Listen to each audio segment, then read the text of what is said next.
Au commencement, il n'y avait rien. Ni espace, ni temps.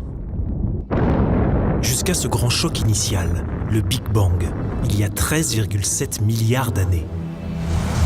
Une explosion phénoménale qui allait conduire à la naissance de notre univers. Mais comment la matière a-t-elle jailli du Big Bang ? C'est la question qui occupe une équipe de chercheurs français lancés dans une quête au cœur de l'infiniment petit. Au laboratoire de physique subatomique et de cosmologie de Grenoble, Guillaume Pignol s'intéresse aux propriétés fondamentales de la matière. Au sein d'une équipe internationale composée d'une cinquantaine de physiciens et d'ingénieurs, il poursuit une recherche qui a débuté au début des années 50. En illuminant notamment des atomes de mercure avec de la lumière laser ultraviolette, ces chercheurs parviennent à mesurer les champs magnétiques très précisément. Un outil primordial pour espérer découvrir au sein des atomes les traces laissées par des particules issues des premiers âges de l'univers. On pense que le modèle standard de la physique des particules s'applique pour des temps après la première millionième de seconde après le Big Bang. Avant ça, donc en particulier lorsque le Big Bang avait 1 milliardième de seconde, eh bien, on ne sait pas. Il y avait sans doute de nouvelles particules qui étaient à l'œuvre à ce moment-là, et c'est ça qu'on essaye de découvrir. Soit par des expériences à très haute énergie, soit par des expériences de très grande précision.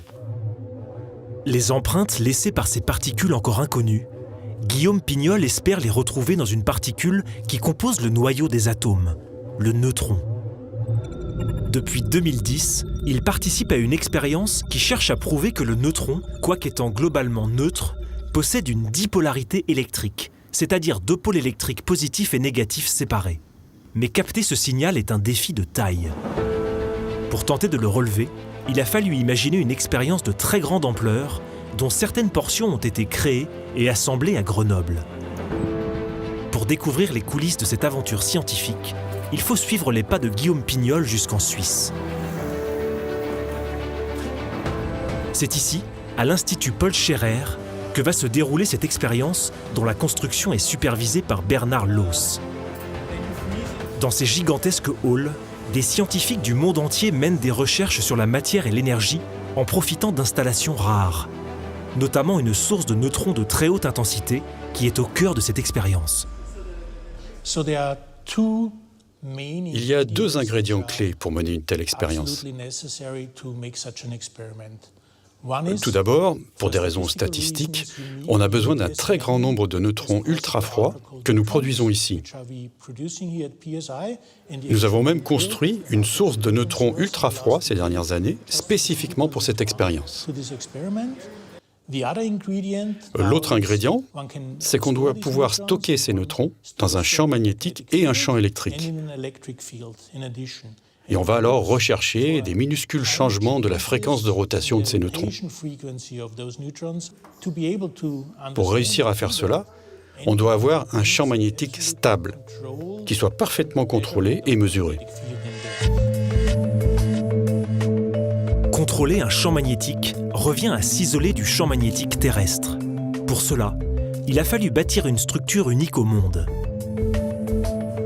Un cube de 5 mètres sur 5 a été construit ici durant de longs mois. La plus grande chambre magnétiquement isolée au monde. Enfermé dans un coffrage et protégé par 3 portes, le champ magnétique à l'intérieur est comparable à celui que l'on trouve dans le vide intersidéral.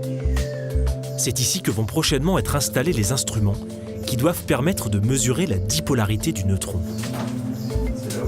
Si le moment dipolaire électrique du neutron existe, alors sa valeur est inférieure à 10-27 électrons centimètres, comme on dit. Ça veut dire qu'il y a exactement 26 zéros et ensuite un 1.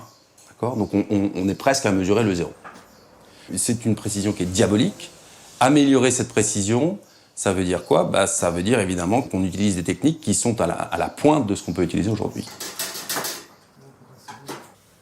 Il a fallu 4 ans à Thomas Lefort et son équipe venus du laboratoire de physique corpusculaire de Caen pour concevoir un système capable de créer un champ magnétique parfaitement défini à l'intérieur de cette chambre.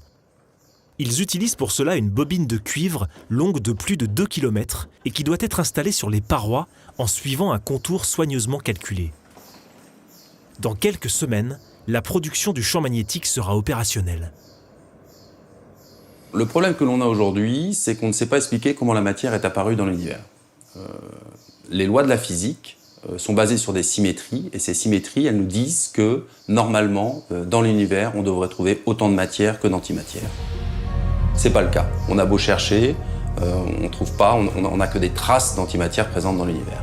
Donc comment la matière est apparue, pourquoi elle est là, pourquoi l'antimatière a disparu, ça on ne sait pas.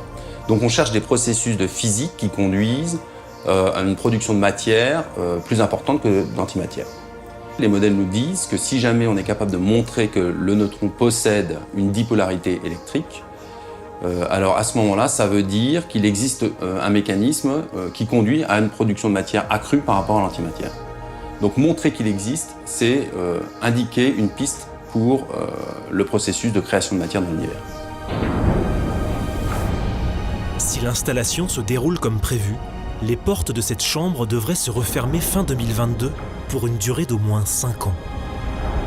Le temps nécessaire à la détection et l'analyse de plus de 17 milliards de neutrons, avec l'espoir de voir enfin s'éclairer les origines de la matière.